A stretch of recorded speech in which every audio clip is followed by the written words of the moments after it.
Institute of electro homeopathic चिकित्सा विज्ञान और अनुसंधान केंद्र का आज मैं फ्री क्लास आप सबके बीच में लाइव कर रहा हूं।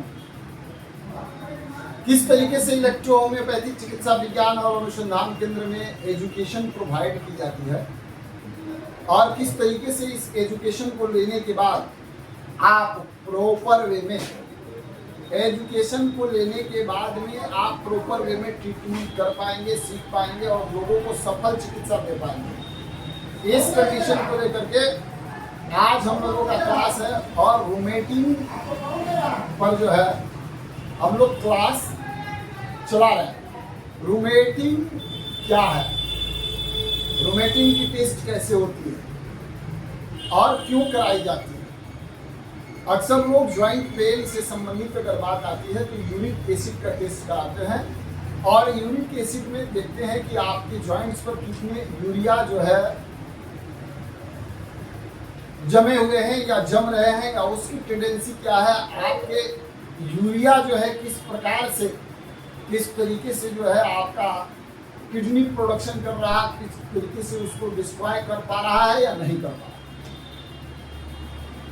ये जानना जरूरी है। क्योंकि एनाटॉमी और फिजियोलॉजी को समझने के साथ साथ आपके शरीर की जो ऑर्गन्स हैं, माने अंग जो है, जो शरीर के जो पार्ट्स हैं, उनके सभी का काम करने का अलग अलग तरीका है और सभी अलग अलग फंक्शन करते हैं और उसी फंक्शन के तहत हम लोगों को क्या करना होता है, ट्रीटमेंट देनी होती है।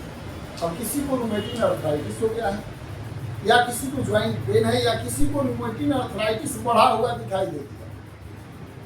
आप जब टेस्ट कराते हैं तो क्या टेस्ट कराना है, RA। क्या कराना है, RA टेस्ट करा करके देखना है कि RA बढ़ा है या घटा है।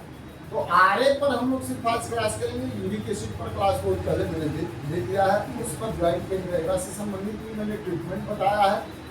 तो उस पर 90% जो है केस सॉल्व तो हो जाता है, लेकिन मामला वही फंसता है जिसके विषय में आपको जानकारी नहीं है और मेडिसिन आप अप्लाई कर रहे हैं। तो बहुत सारे केस में जब RA से संबंधित समस्या आती है तो उसको जानने के लिए हम लोग TCBC ESR भी कराते हैं। क्या कराते हैं, TCBC ESR टेस्ट कराते हैं और TCBC ESR टेस्ट में भी समझ में आता है और जरूरत के हिसाब से उसमें RA भी टेस्ट कराई जाती है। WBC की भी टेस्ट लोग करा लेते हैं, RBC की भी टेस्ट लोग करा लेते हैं। स्थितियां इसलिए जब RA बढ़ी हुई है और ज्वाइंट में पेन नहीं है तो क्या समस्या हो सकती है। पेशेंट आता है आपके समक्ष और कहता है सर मेरा RA बढ़ा हुआ है, मैं थक जाता हूँ, काम करता हूँ और मुझे बहुत ज्यादा थकान होती है, अकबकाहट टाइप की फील होती है, मैं कहीं चलता हूँ, दौड़ता हूँ, जाता हूँ या पैदल कुछ दूर तक चल लिया तो चलने को तो चल लिया, लेकिन बैठने के बाद में अकबकाहट टाइप का फील होने लगता है, ऐसा अनुभव होने लगता है, थकान बहुत ज़्यादा महसूस होती है, बेचैनी हो जाती है, नींद टाइप का भी नहीं लगता है, मिजाज सुस्त टाइप की स्थितियाँ बनी रहती है। आजकल इस टाइप के केस बहुत ज़्यादा मिल रहे हैं। इसका मतलब ये नहीं कि आपको यूरिक एसिड बढ़ा हुआ है, आपकी ज्वाइंट पेन उसी से है, या ज्वाइंट पेन है तो ठीक है, ज्वाइंट पेन नहीं है तो भी कोई बात नहीं है। RA को टेस्ट कराने के पीछे एक ही रीजन होता है। RA को टेस्ट कराने के पीछे क्या रीजन होता है, एक ही रीजन होता है। RA को टेस्ट इसलिए करा लिया जाता है, RA टेस्टिंग, ताकि ये पता चले कि स्वेलिंग है कि नहीं शरीर, इन्फेक्शन है कि नहीं शरीर, किसी प्रकार का इन्फेक्शन है, सूजन है कि नहीं है शरीर। तो इसके लिए क्या RA की टेस्ट करा ली जाती है, ठीक है। अब इसका मतलब ये नहीं कि RA बढ़ा हुआ है तो उसको ज्वाइंट पेन होगा ही, उसको RA अगर बढ़ा हुआ है तो इसका मतलब ये नहीं है कि रूमेटिक आर्थराइटिस उसको हो ही गया। ये क्लियर है। लेकिन अब अगर ज्वाइंट पेन भी है या ज्वाइंट पेन नहीं है, दो कंडीशन बनती है, तो दो बातें हो जाएंगी। अगर RA बढ़ा हुआ है तो एक बात होगी कि या तो दर्द होगा और नहीं तो दर्द नहीं होगा।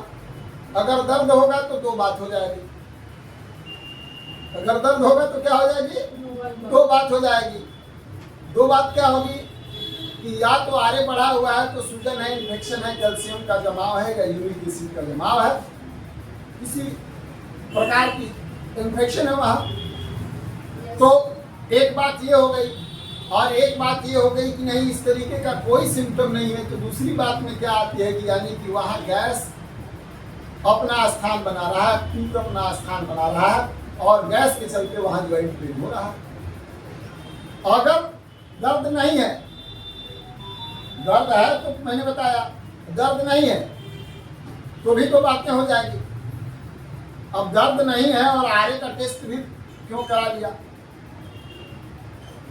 यहाँ भी दो बातें हो गई कि थकान हो रही है, इन्फेक्शन है, बार बार उसका तबीयत खराब हो रहा है, शरीर में सूजन है, तो या तो हो सकता है कि इन्फेक्शन है और सूजन होगी, वायरस लगा होगा, अंदरूनी समस्या होगी, हार्मोनल जो केमिकल है आपके शरीर में वो डिसबैलेंस होंगे।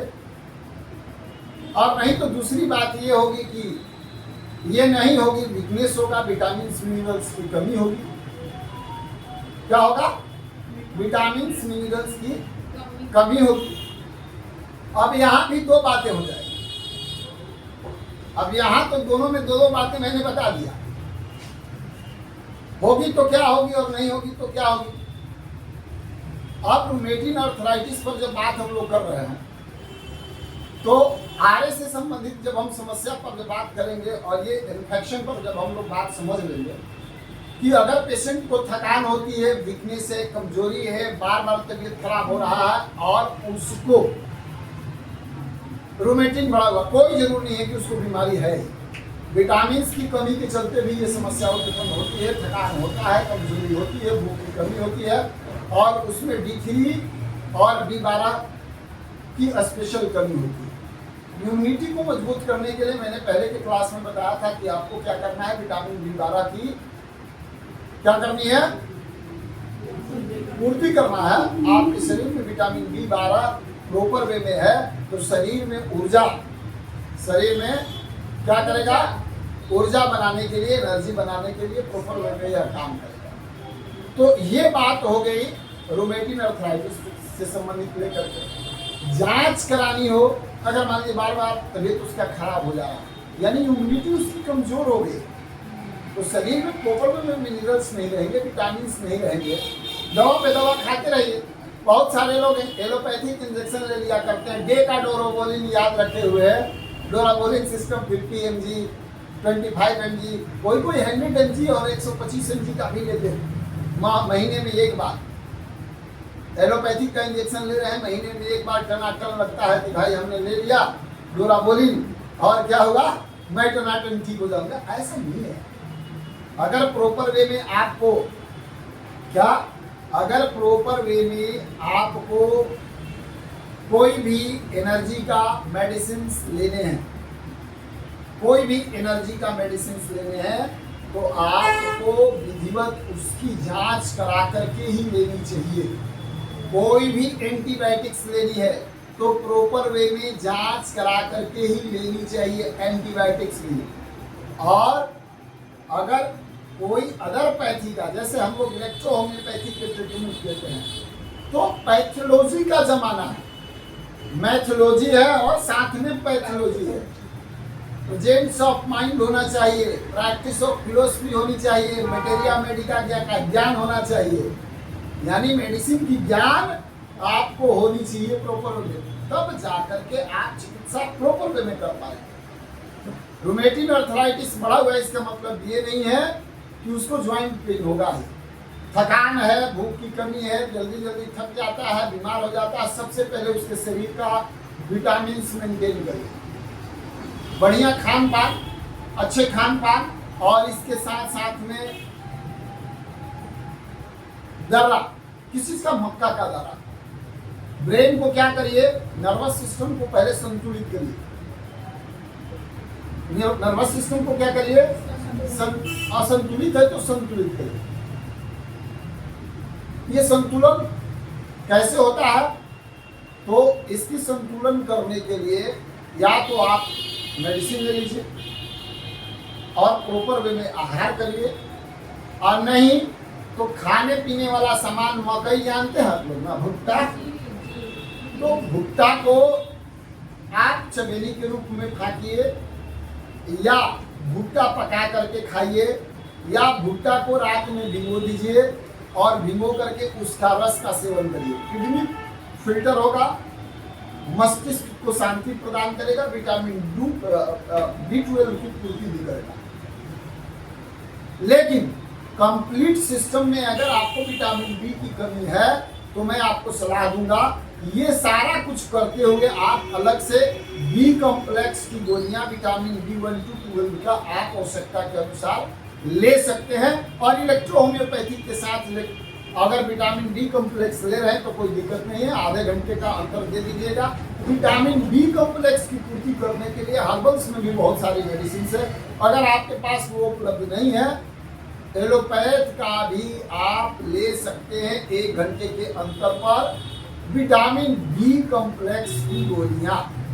कंप्लीट है? यस। इसमें किसी प्रकार का कोई दिक्कत नहीं, क्योंकि आपका शरीर मजबूत होगा, इम्यूनिटी मजबूत होगी, आपके शरीर को पर्याप्त मात्रा में पोषण मिलेगा, तो ही मेडिसिन आपके शरीर पर प्रॉपर वे में काम करेगी। आशा है कि उससे ही आपकी 90% समस्या का समाधान होगा। सूजन है, इन्फेक्शन है, दर्द है, उस कंडीशन में मेडिसिन का प्रयोग हम लोग करते हैं। तो ब्लड को प्यूरिफाई करने के लिए कौन सा ग्रुप है? लिम्स को प्यूरिफाई करने के लिए कौन सा है? L group. और लिम्फेटिक सिस्टम को कंप्लीट जो है प्यूरिफाई करने के लिए क्या है? पीला तरल पदार्थ को एस ग्रुप। ये कंप्लीट दिमाग में आपको बैठा के रखनी है कि अगर वर्म से संबंधित समस्या आ गई तो भेलोरियो, भेड़ में किसी प्रकार की समस्या आ गई, सॉरी वेनेरियो नहीं, वर्मीफिंगो, और भेड़ से संबंधित समस्या आ गई तो वेनेरियो। अगर श्वसन संस्थान से संबंधित समस्या अगर आ गई, बार बार आपको सर्दी हो रहा है, खांसी हो रहा है, बुखार हो रहा है, गैस बन रहे हैं, पेट फूल रहा है, डबरा टाइप का हो रहा है, मस्तिष्क पर दर्द चढ़ जा रहा है, बार बार ऐसी समस्या उत्पन्न होती है, तो P7 को याद रख लीजिए ना। पेट्रोलियम ग्रुप है, लेकिन आप P7, चूंकि मैं टेंडेंसी बता दिया, सिम्टम बता दिया, लक्षण बता दिया, उसके आधार पर अगर किसी को प्रॉब्लम है तो P7। लेकिन अगर आपको रेस्पिरेटरी सिस्टम से संबंधित समस्या है तो P ग्रुप को याद करना। किसी भी प्रकार का वायरस, डाइंग, इन्फेक्शन, उसको समाप्त करने के लिए फेविक्विक सिस्टम आपको जानना होगा। इसीलिए मटेरिया मेडिका का ज्ञान होना अति आवश्यक है। रूमेटिक अर्थराइटिस का ज्ञान अगर किसी व्यक्ति को नहीं है तो कंप्लीट जानकारी ले लेंगे। रूमेटिक अर्थराइटिस को जो है किस तरीके से जांच कराया जाता है, RA टेस्ट लिखा जाता है। और किसी को ज्वाइंट पेन है या बार बार तबीयत खराब होता है और उसको बीमारी लंबे समय से है, बुखार है, सर्दी है, खांसी है, ज्वाइंट पेन है, पेट में इन्फेक्शन है, लिखा जाता है TCBC ESR। चेस्ट में खांसी से संबंधित समस्या है तो PAVU चेस्ट, ये टेस्ट के रूप में लिखा जाता है PAVU चेस्ट। उसमें क्या होगा? एक्सरे होगा और उसमें एक्सरे देख करके इन्फेक्शन देखी जाती है कि कितना इन्फेक्शन है या नहीं है। RA इसलिए कराया जाता है, TCBC ESR इसलिए कराई जाती है कि उसमें आता है कि आपके शरीर में इन्फेक्शन किस स्तर का है। RA इसलिए कराया जाता है कि सूजन की स्थिति क्या है, आपके जॉइंट्स पेन्स वगैरह हो रहे हैं, थकान की स्थितियां क्या होगी, और इन सभी स्थितियों को समझते हुए मेडिसिन, जैसे अब मैं यहाँ तक पहुँच गया हूँ तो बता दें, मैंने जैसे बता दिया कि सबसे पहले अगर कोई भी टेस्ट में रिपोर्ट्स नहीं है या रिपोर्ट्स आ रहा है और कोई टेंडेंसी नहीं दिख रही, tendency in the sense joint pain नहीं है, चलने में दिक्कत नहीं है, लेकिन थकान हो रही है और हरासमेंट टाइप का हो जाता है, एक्सरसाइज करने में, टहलने में भी ये सारी प्रॉब्लम होती है, बार बार तबियत खराब हो रहा, रूमेटिक अर्थराइटिस बढ़ा हुआ। इसका मतलब ये नहीं है कि आपके शरीर में वायरस इन्फेक्शन, इसका मतलब ये भी हो सकता है कि विटामिन की कमी है और D3 और B12 की पूर्ति करने से ही ठीक हो जाता है। अगर इन्फेक्शन है तो इसकी प्रॉपर वे में जब जांच करेंगे, पैथोलॉजिकल टेस्ट कराएंगे तो ही आपको पता चलेगा और उस हिसाब से मेडिसिन को आप ले सकते हैं, उसी हिसाब से आप मेडिसिन किसी को दे सकते हैं। और जब जिस तरीके से आप ट्रीटमेंट को करेंगे इलेक्ट्रोहोम्योपैथी का, तो स्वाभाविक बात है कि लोगों को फायदा करेगा, लोग स्वस्थ होंगे, दवा खाते के साथ उनको रिलीफ मिलेगा और जब दवा खाते के साथ रिलेट मिलेगा तो इलेक्ट्रो होम्योपैथिक पर लोगों का भरोसा जमेगा और आपके प्रैक्टिस में आपका भी कॉन्फिडेंस बढ़ेगा। इलेक्ट्रो होम्योपैथी की प्रचार प्रसार होगी और इलेक्ट्रो होम्योपैथी आम जनजीवन में आज लोगों की समस्याओं का समाधान करके आवश्यकता बनेगी और इलेक्ट्रो होम्योपैथी को मान्यता भी आप दिलाने में मददगार साबित होंगे। जो भी पेशेंट को आप दवा दे रहे हैं, तो कोई भी डॉक्टर है, वीडियो बनाते हैं, कहते हैं कि मैंने इनको ये दवा दिया था, मैं आप सबसे यही आग्रह करूंगा, या हमारी नम्र निवेदन है कि आईडीसी कमेटी को डाटा जो गवर्नमेंट को प्रेजेंट करनी है, हम चाहते हैं कि आप लोग कलेक्ट करके दें और कलेक्ट करके ऐसे कहने से नहीं होगा, क्योंकि इसकी प्रामाणिकता होती है। पेशेंट को आपने दिया, वो फायदा किया, वही कॉम्बिनेशन वही चीज दूसरे पेशेंट को देने के बाद फायदा होना चाहिए। 100 में दिया तो 50, 60, 70 को तो फायदा हो ही नहीं चाहिए। रेशियो जब आपका सपोर्ट करेगा, पास मार्किंग कभी हो। अब पता चला कि 100 लोगों को मेडिसिन दिया गया, उसमें 5 लोगों को कैसे ठीक हो गया, 10 लोगों को ठीक हो गया, नॉट पास मार्किंग। 60+, 100 में 60 आदमी को कम से कम बेनिफिट होना चाहिए। यानी मेडिसिन कारगर है, सिम्टम ठीक है और मेडिसिन हम लोग जो प्रैक्टिस कर रहे हैं बिल्कुल सही तरीके से कर रहे हैं। जैसे मैंने आपको एलर्जी पर बताया था कि अगर किसी को जिनकुटी हो रहा है, किसी को अर्टिकेरिया का समस्या है, तो उसको L1 और A3 दीजिए, बताया था हमने ना, आप देखे तो देखिए। हाँ, अब रखिए dose and directed by the physician. स्थितियाँ क्या है उसके अनुसार मेडिसिन किया जाता है। आप अपनी इस तरीके से व्यवस्था को समझिए, पैथोलॉजी को भी समझिए और वीडियो को कंप्लीट देखिए, सुनिए, समझिए। जो नहीं समझ में आता है आप कमेंट कर सकते हैं, क्वेश्चन है तो बताइए। किसी ने कमेंट भी किया क्या? कोई कमेंट है, क्वेश्चन है तो आप कर सकते हैं। तो बाद बाकी अगले क्लास में हम लोग मिलेंगे। The world education research institute का बनारस में ओपन होने जा रहा है अगले महीने में अपना इंस्टीट्यूट। उस इंस्टीट्यूट में भी आप बनारस में नामांकन करा सकते हैं। डिस्क्रिप्शन में दिए हुए नंबर पर संपर्क करें और अगर आप चाहते हैं फैकल्टी के रूप में काम करना तो भी अपने डॉक्यूमेंट्स के साथ अप्लाई कर सकते हैं। मिलते हैं अगले वीडियो में, अगले क्लास में। तब तक के लिए दीजिए हमें इजाजत। जय हिंद, जय भारत, जय इलेक्ट्रो होम्योपैथी।